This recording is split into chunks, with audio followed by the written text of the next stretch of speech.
시청자 여러분 안녕하십니까? VOA 모닝뉴스 시작합니다. 미국 정부는 북한이 24일부터 31일까지 이른바 인공위성 발사를 예고한 것과 관련해 탄도미사일 기술을 이용한 북한의 위성 발사는 유엔 안전보장이사회의 대북결의 위반이라고 지적하며 중단할 것을 촉구했습니다. 북한이 미한 연합연습을 비난한 데 대해서는 훈련은 북한 공격에 대비한 방어적 성격이라면서 미국은 북한을 적대시하지 않는다고 거듭 밝혔습니다. 조은정 기자가 보도합니다. 미국 국무부는 북한 위성 발사의 위법성을 거듭 지적했습니다. 국무부 대변인은 22일 북한이 24일부터 오는 31일까지 이른바 인공위성 발사 계획을 통보한 데 대한 VOA의 논평 요청에 인공위성을 우주로 발사하는 데 사용되는 위성 발사체 등 탄도미사일 기술이 이용되는 북한의 모든 발사는 다수의 유엔 안보리 결의를 위반하는 것이라고 밝혔습니다. 그러면서 위성 발사체는 대륙간 탄도미사일 ICBM을 포함해 탄도미사일에 사용되는 것과 동일하고 상호 교환이 가능한 기술을 포함한다고 지적했습니다.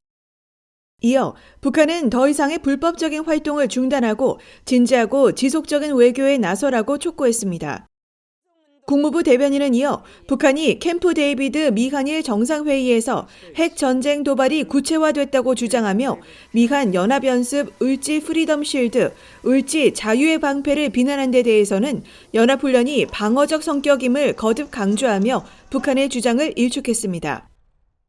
미국은 북한에 대해 적대적인 의도를 가지고 있지 않고 미한 군사훈련은 일상적이고 방어적인 성격의 훈련이며 우리는 훈련 날짜와 활동 등을 사전에 발표함으로써 위험을 줄이고 투명성을 증진한다고 강조한 것입니다. 이런 가운데 국무부는 오는 31일 종료되는 미국인의 북한 여행 금지 조치를 1년 더 연장했습니다. 국무부는 23일 관보를 통해 북한에서 미국인들이 체포되고 장기 구금될 수 있는 심각한 위험이 지속되고 있으며 이것은 미국인들의 신체적 안전에 곧바로 위험이 되는 것으로 판단한다고 밝히고 북한 여행 금지 조치를 1년 더 연장했습니다. 또 국무장관의 특별 승인이 없는 한 북한을 왕래하거나 통과하는 모든 미국 여권에 효력이 없다고 밝혔습니다.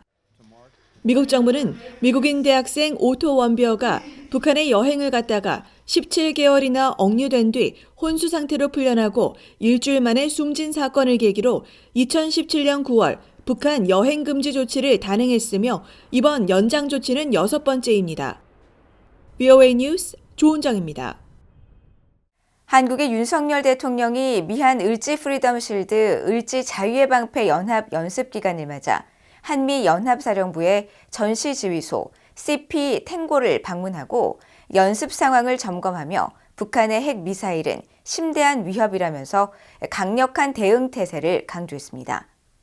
윤 대통령은 23일 한미연합사 전시지휘소 브리핑룸에서 사흘째 연습 상황을 보고받은 뒤 1978년 한미연합사 창설 이래 CP 탱고는 전시 한미 양국의 육해 공군 전력을 지휘하는 두뇌로서 역할을 해왔다고 밝혔습니다. 또 북한의 핵 사용 상황을 상정해 한미 양국의 핵과 비핵 전력을 결합한 강력한 대응 태세를 갖춰야 한다고 밝히고 한미 핵협의그룹 NCG를 통해 확장 억제 실행력을 보다 실효적으로 높일 수 있도록 군사적 수준의 대응 계획을 마련하라고 지시했습니다. 북한의 핵 미사일은 현존하는 가장 심대한 위협이며 사이버, 심리전 등 북한의 도발 양상은 갈수록 지능화, 다양화되고 있습니다. 이러한 시기에 한미 동맹의 압도적 능력, 한미 장병들의 실전 연습과 훈련, 그리고 확고한 정신무장이야말로 북한의 도발을 억제하고 북한이 도발할 경우 즉각적이고 단호하게 응징할 수 있는 힘의 근원입니다. 폴 러케머라 한미연합사령관은 환영사를 통해 한반도에서 새로 등장한 도전적인 안보 요소들에 대응하기 위해 국방부, 합참 등과 긴밀하게 협력하고 있다고 말하고 대통령의 지침을 받들어 실전적 훈련을 시행하고 있다고 밝혔습니다. 필립 골드버그 한국 주재 미국 대사는 한일 관계 개선은 미한일 3국 모두에게 너무나 중요하고 이를 통해서만 3국 협력도 더욱 진전을 이룰 수 있을 것이라고 밝혔습니다. 골드버그 대사는 23일 서울 주한 미국 대사 관저에서 지난주 캠프 데이비드에서 개최된 미한일 정상회의와 관련한 기자 간담회를 열고 한일 관계 개선 문제는 미국이 해결할 수도 없고 해결하려 하지도 않을 것이라면서 이같이 밝혔다고 조선일보와 연합뉴스 등 한국 언론들이 보도했습니다. 이어 캠프 데이비드 회담에 이르는 과정에서 한일 관계 개선을 이끈 윤석열 대통령의 역할이 대단했으며 미래지향적인 시각과 리더십이 한일 양국의 역사 문제 해결에도 도움이 될 것이라고 밝혔다고 전했습니다. 또 북한 핵 미사일과 도발에 대해선 미한일 3국이 협력할 경우 더욱 효과적으로 대응할 수 있을 것이라며 이번 정상회의에는 단연간의 합동 군사훈련 같이 세 나라 국민들의 안전을 위한 조치들이 담겨 있다고 강조했다고 한국 언론들이 보도했습니다. 유엔이 제정한 국제 핵실험 반대의 날을 앞서 유엔 산하 포괄적 핵실험 금지 조약 CTBTO의 사무총장이 북한의 핵실험을 비판했습니다.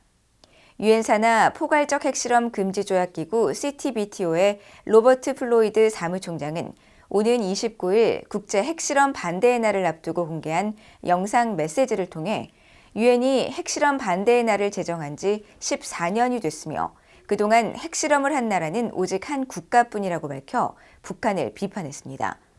이어 우리는 지구상 어디에서 핵실험이 감행된다면 이를 감지할 수 있는 놀라운 기술을 보유하고 있다고 밝히고 포괄적 핵실험 금지 조약 CTBT는 핵실험에 대한 강력한 규범을 만드는 데 도움이 됐다고 밝혔습니다.